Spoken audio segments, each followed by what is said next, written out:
code to score those extra lives. They are worth their weight in gold, that's for sure. And tonight we are giving away a wealth-inducing £1,000. That's enough to live Floyd or Kylie style for about 3 minutes.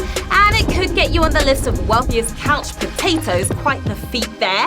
But before you spank it, you've got to bank it. Let's get to the quizzing. Here we go with Q1. Which of these is the name of a celebratory hand gesture? Low blow, high five, side swipe.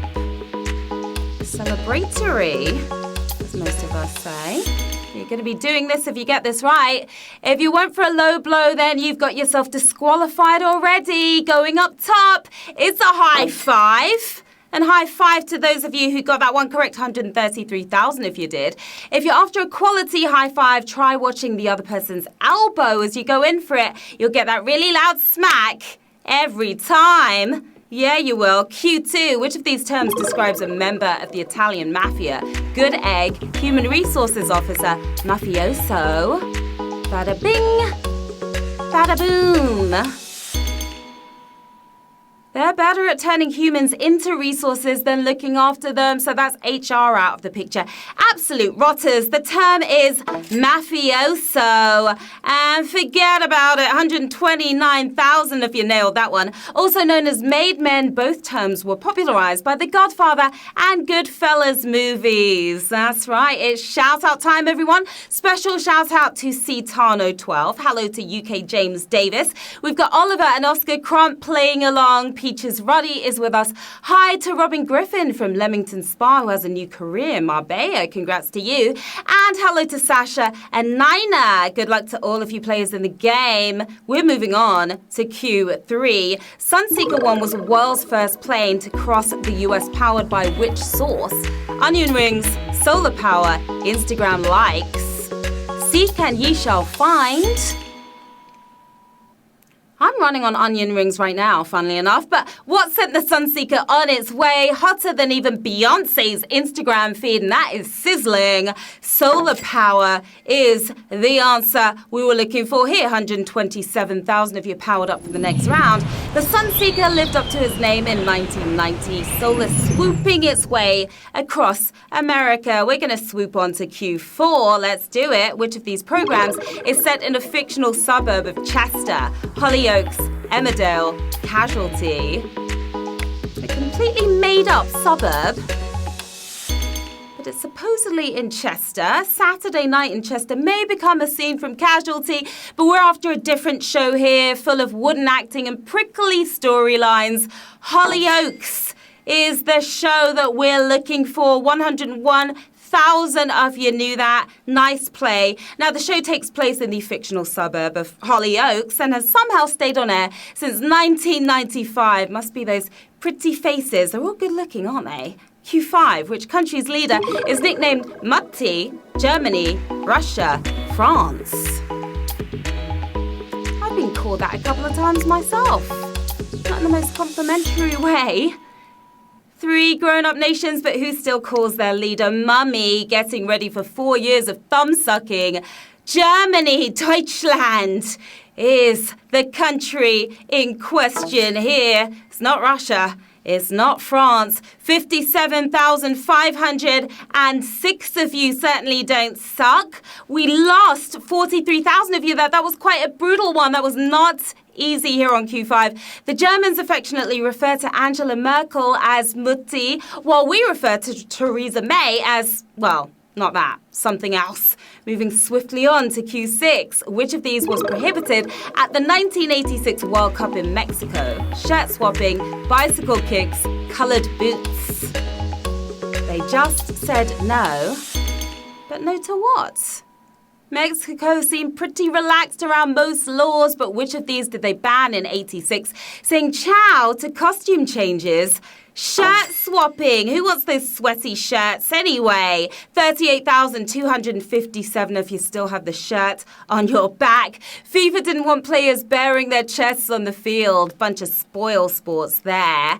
HQTs, this Thursday we have a very special themed game taking place. If you're a movie lover, you don't want to miss it. That's happening at 9 p.m. BST. Can't wait for that. It's going to be so much fun. Are you ready for Q7? Of course you are. Which of these Latin American singers has had the fewest UK #1 singles? Shakira, Jennifer Lopez, Gloria Estefan. All super talented in their own ways. 3 lively Latin legends, but who's churned out the least chart toppers, shaking her hips before Shakira even had any? Gloria Estefan. Get on your feet if you got that one correct. 13,457. If you did, we lost 24,000 there. And I'm going to go with a savage question here at the halfway mark. 24,000 of you gone. 13,000 if you're still with us. Despite winning 3 Grammys, Estefan has never had a UK #1. I think she deserves one, though. What do you think? Q8. The main character in Mad Men takes the identity of a lieutenant in which war? Vietnam, Korean War, World War II. Don't go left on this one. The US showed up a little late for all of them, but which one did a new Don Draper walk away from? Officially ended 2 months ago. The Korean War is what we're talking about. Who's winning this war of words right now? 5,460 if you are. We lost, what's that, close to 10,000, unfortunately. Now, Don's real identity was Dick Whitman, and boy, did he live up to that first name. Last name should have been Head. Q9, the first female Turner Prize winner, received the honor for which artwork? Tower, castle, house. A renowned artist, but renowned for which of these? Rachel White-Reid won both the Turner and the Anti-Turner Prize in 1993, but which work proved so divisive? The Modern Castle House. That was the name of that piece of artwork, 3,174. If you're taking that one home, she filled a derelict house with concrete and then stripped away the exterior to make a fossil. Yeah, I have no idea either. Q10. Whit Stillman's 2016 movie adaptation was based on which of these Jane Austen texts? Love and Friendship, Lady Susan, Persuasion. I'm not talking about the phone text that we send all the time. The film may have been called Love and Friendship, but it was based on another of Austen's texts.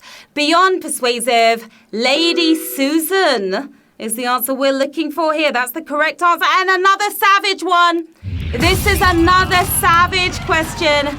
Sausages galore happening here. We lost 2,700 of you there, plus 521 of you are still in the running for the cash. Now, Lady Susan is the story of a highly manipulative widow and was published almost a century after Austen's death. That's right, Q11, just 2 questions to go, players. Let's do it. Which tech company has a model dinosaur on its campus to remind its workers not to be complacent? Google, Apple, Facebook. This is not a real dinosaur. That would be rough. Nothing keeps your workforce in line like a massive T-Rex, but whose lawn will you find him on? The place you go to find this stuff out?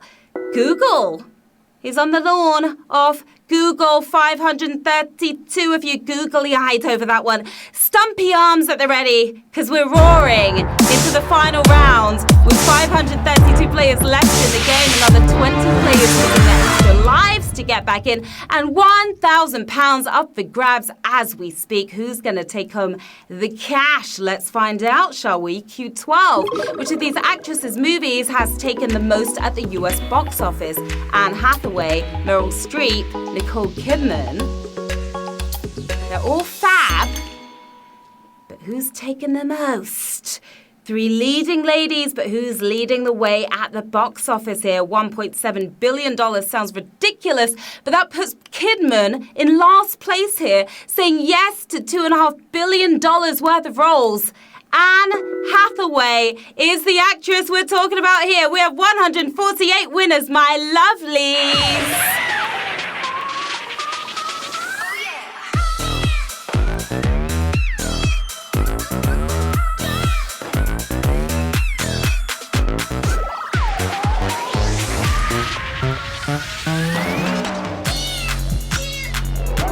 Massive congratulations tonight to our 148 and 48 winners. You totally killed it. We've got Queen Seath over there looking pretty shocked at the win. We've got Iman Wusa, some other names that are a little hard to pronounce. Cute little Angie. Love the little dog emoji right there. What are you going to do with that cash that you are taking home £6 and 76p? You could take high-fiving lessons like the one I just gave you. See an Anne Hathaway movie perhaps, or chow down on onion rings. With that £6 and 75p. Well done. What a fab game, HQCs. You slayed it as always.